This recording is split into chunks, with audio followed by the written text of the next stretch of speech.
মা সন্তান জন্মগ্রহণ করেছে শীতের দিনে, কনকনে শীত, শৈত্যপ্রবাহ, আসমানে ৫-৬ দিন ধরে সূর্যের কোনো দেখা নাই, রৌদ্রের কোনো দেখা নাই।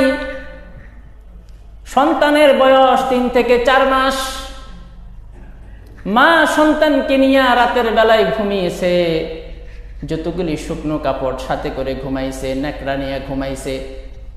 আধা ঘন্টা পর পর সন্তান প্রস্রাব পেশাব করেছে, ন্যাকড়াগুলো চেঞ্জ করতে করতে ফজর পর্যন্ত সবগুলি ন্যাকড়া পেশাব করে নষ্ট করে দিয়েছে।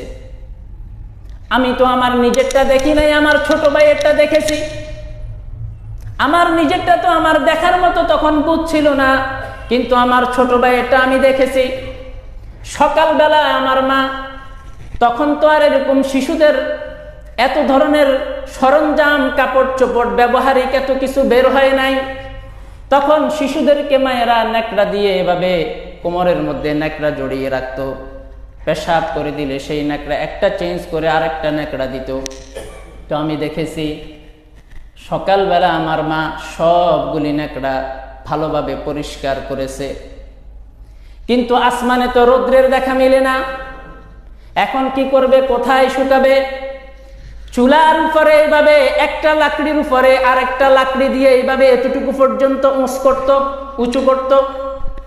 উঁচু করার পরে তারপরে চুলার উপরে ন্যাকড়াগুলো শুকানোর জন্য দিত। এক সময় সেই ন্যাকড়াগুলো আগুনের উত্তাপে শুকিয়ে যেত। সেই ন্যাকড়াগুলোকে এবার মা ভাঁজ করে করে, সবগুলি ন্যাকড়াকে ভাঁজ করে সন্তানের বালিশের কাছে সেই ন্যাকড়াগুলো রাখত। রাতের বেলায় যখন ঘুমানোর জন্য যেত, ঘুমানোর জন্য যখন যেতেন, 7-8 ঘন্টার জন্য মা সন্তানের সাথে ঘুমাবে, সন্তান মা একসাথে। কিন্তু আধা ঘন্টা পর পর মা জেগে যায়। শৈত্যপ্রবাহের দিন, ঠান্ডার দিন, কনকনে শীত। কিছুক্ষণ পরে সন্তানের গায়ে হাত দিয়া দেখে শুকনা আছে কিনা, না ভিজা। ভিজা হলে আবার আরেকটা চেঞ্জ করে, এভাবে আরেকটা চেঞ্জ করে, এভাবে আরেকটা চেঞ্জ করে। রাত যখন 3টা-4টা বেজে যেত, একটা একটা করে সবগুলো ন্যাকড়া শেষ হয়ে যেত। এমনও সময় যেত। তারপরে এখন সন্তানকে কি দিয়ে জড়াবে? নিজের পরনের কাপড়টা আবার অর্ধেক কাপড় দিয়ে সন্তানকে জড়াতো। কিছুক্ষণ পরে এই অর্ধেক কাপড়টাও সন্তান পেশাব করে নষ্ট করে ফেলতো। তারপরে এই ভিজা অংশটা গায়ের মধ্যে নিয়ে বাকি যে অংশটা আছে সেই অংশটা দিয়ে সন্তানকে জড়াতো। এবার কিছুক্ষণ পরে সন্তান সেই অংশটাও ভিজে প্রস্রাব করে পেশাব করে সে সেটা নষ্ট করে ফেলতো। এবার সন্তানকে কি দিয়ে জড়াবে? মায়ের মাথায় চিন্তা, ঠান্ডা লাগবে, নিউমোনিয়া হবে। এই জন্য মা শেষ পর্যন্ত কোনো কাপড় চোপড় যখন নাই, তখন সন্তানটারে বুকের মধ্যে নিয়ে এভাবে জড়াইয়া ধরত। বুকের উত্তাপ দিয়ে সন্তানকে এবার রক্ষা করত শৈত্যপ্রবাহ থেকে।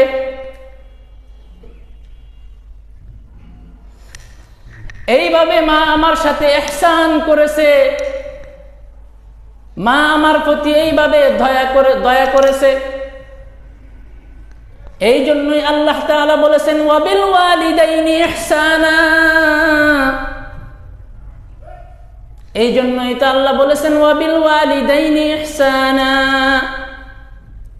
এরে বান্দা, তোর মায়ের সাথে, তোর বাবার সাথে তোর জুলুম তো কল্পনাও করা যাবে না।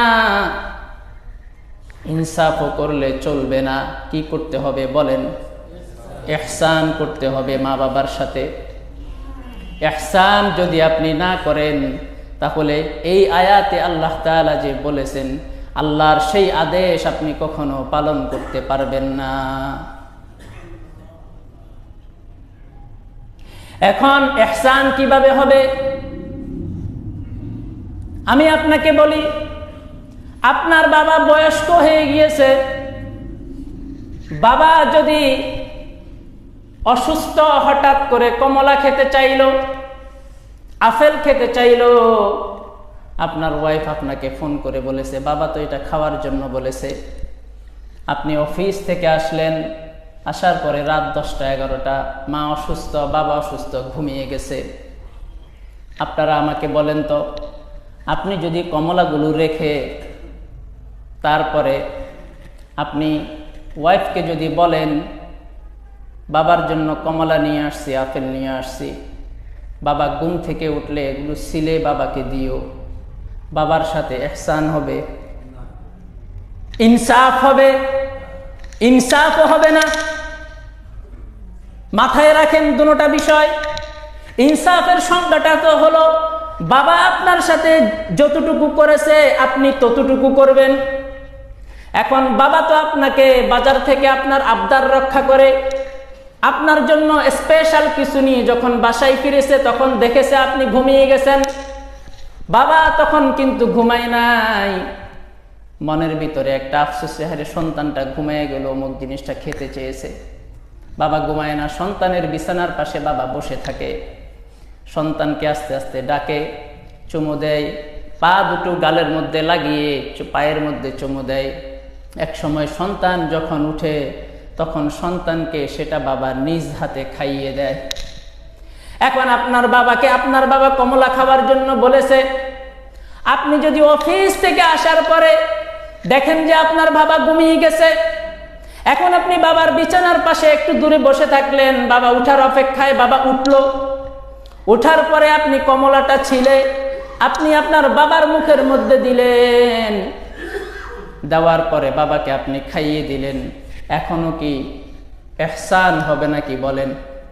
কথা বুঝছেন কিন্তু? ইহসান এখনো হবে না, এটা হবে ইনসাফ। এখন আরেক কথায় আসেন, আপনি আপনার বাবাকে একবার খাইয়ে দিলেন, আপনার বাবা আপনাকে কতবার খাইয়ে দিল সেটা কি আপনার মনে আছে কিনা? তো কিভাবে আপনি আপনার বাবার সাথে ইহসান করবেন? এই বিষয়টা তো আমার মাথায় ধরে না। তাফসীর পড়ার পরে আমি নিজেও পেরেশান হয়ে গিয়েছি যে আল্লাহ যে এখানে ইহসান করার কথা বলেছেন, আমি তো ইনসাফে করতে পারতেছি না, ইহসান কিভাবে করব? কতবার আমার বাবা আমাকে খাইয়ে দিয়েছে সেটা তো আমার মনে নাই। এখন আমার বাবা যদি আমাকে 10,000 বার খাইয়ে দেয়, আমি যদি আমার বাবাকে 10,000 বার খাইয়ে দেই, তাহলে না ইনসাফ হবে? কথা বুঝতেছেন কিনা আমার? এখন আমার তো মনে নাই কতবার আমার বাবা আমাকে খাইয়ে দিয়েছে। আর এখানে আপনারা যারা আমার সামনে বসে আছেন, অফিসের ব্যস্ততায়, চাকরি বাকরির ব্যস্ততায়, দেশ বিদেশের ব্যস্ততায় আমরা কতবার সুযোগ পাই বাবার মুখের মধ্যে কমলা, আপেল, আঙ্গুর এগুলি তুলে দেওয়ার। মায়ের কথায় আসেন, আপনার মা যদি আপনার জন্য 1000 রাত্রি জাগরণ করে, আপনি যদি আপনার মায়ের জন্য 1000 রাত্রি জাগরণ করেন, তাহলে ইহসান হবে নাকি বলেন?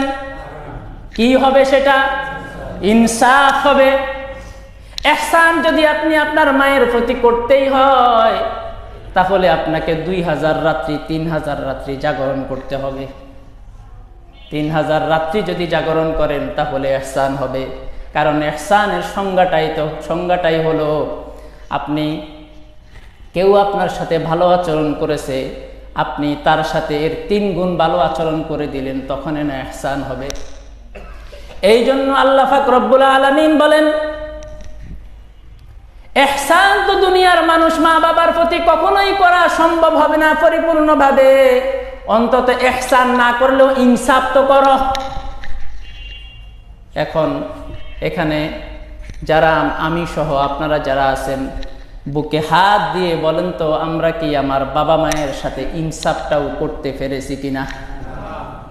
ইনসাফটাও করতে পারি নাই। আল্লাহ পাক রব্বুল আলামিন বলেন, ওয়াকাযা রাব্বুকা আল্লা তা'বুদু ইল্লা ইয়্যাহু ওয়া বিল ওয়ালিদাইনি ইহসানা।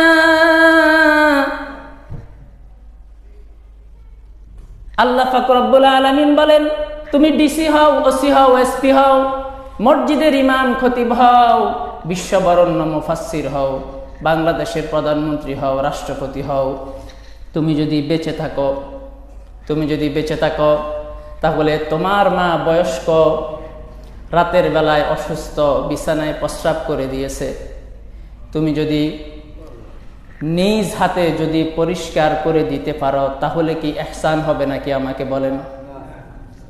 কারণ আপনি তো একবার, দুইবার, তিনবার, চারবার, 100 বার, 500 বার করে দিয়েছেন, আপনার মা তো অগণিত অসংখ্য বার করেছেন। এখন নিজ হাতে যদি আপনার মায়ের পেশাব পায়খানা আপনি পরিষ্কার করেন, তারপরেও আপনি ইহসান করতে পারবেন না। ওয়াবিল ওয়ালিদাইনি ইহসানা, আল্লাহ বলেন তুমি বিশ্ববরেণ্য মুফাসসির হও, যা কিছুই হও না কেন, তোমার জীবদ্দশায় যদি তোমার মা থাকে, বিছানায় যদি প্রস্রাব করে দেয়, পায়খানা করে দেয়, তাহলে তুমি তোমার মায়ের সাথে তোমাকে ইহসান করতে হবে, দয়া করতে হবে। তাকে সন্তুষ্ট করার জন্য যদি 1000 রাত্রি জাগরণ করতে হয় তাও তোমাকে করতে হবে। 5000 রাত্রি যদি তোমাকে জাগরণ করতে হয় তাও তোমাকে করতে হবে। এটার দাবি হলো ওয়াবিল ওয়ালিদাইনি ইহসানা। আবার খেদমত করতে গিয়ে মানুষ যখন বয়স্ক হয়ে যায় তখন শিশুর মতো হয়ে যায়, কথা বললে কথা বোঝা যায় না। আবার আমি একটা বলেছি, উনি আমারটাকে উল্টা বোঝেন কিনা? এই যে বোঝেন উল্টা, কেউ যদি আপনার কথাটাকে উল্টা বোঝে আপনার খারাপ লাগে কিনা? এই যে খারাপ লাগবে, এই জন্য আল্লাহ বলেছেন ইম্মা ইয়াবলুগান্না ইনদাকাল কিবারা আহাদুহুমা আও কিলাহুমা ফালা তাকুল লাহুমা উফফিন ওয়ালা তানহারহুমা ওয়া কুল লাহুমা কাওলান কারীমা। এরে মা তো কথা বুঝবে না, তোমার মা উল্টাটা বুঝবে। উল্টা বুঝলে তোমার খারাপ লাগবে, তখন কিন্তু উফ শব্দটাও বলতে পারবে না। দমক তো দূরের কথা, ওয়ালা তানহারহুমা, দমক দিতে পারবে না। তখন মা যখন তোমার কথা বুঝবে না, 1000 বার যদি মা না বুঝে, তুমি 1000 বার তোমাকে বলতে হবে। এটা হলো ওয়াবিল ওয়ালিদাইনি ইহসানা।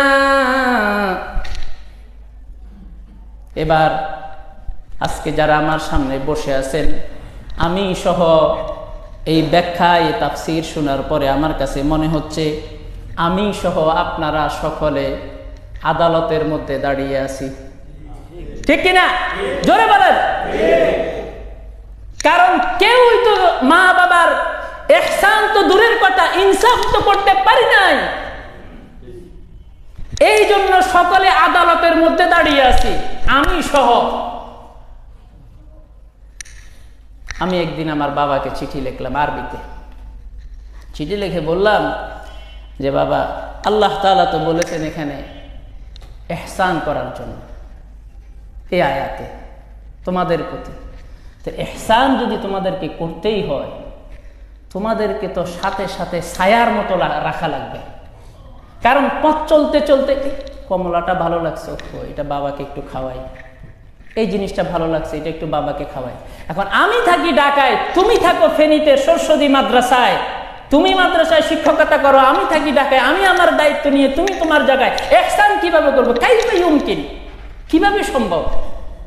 তখন আমার বাবা বলে যে তুমি চিন্তা করো না, আমরা যতদিন আছি অতদিন ওই ছোটবেলায় যে ইহসান করেছি সেটা মৃত্যু পর্যন্ত বলবৎ থাকবে, আর তুমি ভালো থাকবে, শান্তিতে থাকবে, এটাই আমরা চাই। এই জন্য বাবা মায়ের সাথে আমাদেরকে ইহসান করার জন্য আল্লাহ তাআলা বলেছেন। সন্তানরা ভালো করে শুনে রাখো, যারা সন্তান এসেছ, যারা যুবক আছো, তোমাকে যদি তোমার বাবা মা এখন বড় করার পরে ঘর থেকে বের করে দেয়, তারপরেও কি বলো তো তোমার বাবা মা কি তোমার প্রতি জুলুম করবে? কারণ যেই ঋণের জালে তোমাকে আবদ্ধ করেছে, ওই ঋণে তো তোমাকে 100 বছর বয়স দিলে তুমি শোধ করতে পারবে না। বাবা মায়ের ব্যাংক থেকে যে লোন নিছ, মাস্টার্স পাস করা পর্যন্ত যে লোন নিছ, কার্ড ঢুকাইছ টাকা বের হয়েছে, কার্ড ঢুকাইছ টাকা বের হয়েছে, এটাই তো করছো। বাবা মারে মনে করো না এটিএম বুথ, কার্ড দিছো টাকা বের হয়েছে, কার্ড দিছো টাকা বের হয়েছে। কোনদিন কি বলেছে বাবা মা দিতে পারবো না? এই বিষয়টা মাথায় রাখো যুবকরা, এই বিষয়টা মাথায় রাখলেই অনেক কিছু বুঝে আসবে। আর ইহসান আমাদেরকে, আমরা হক এটা যেভাবে আল্লাহ বলেছেন সেইভাবে আদায় করতে পারবো না, কিন্তু চেষ্টা তো চালিয়ে যেতে হবে।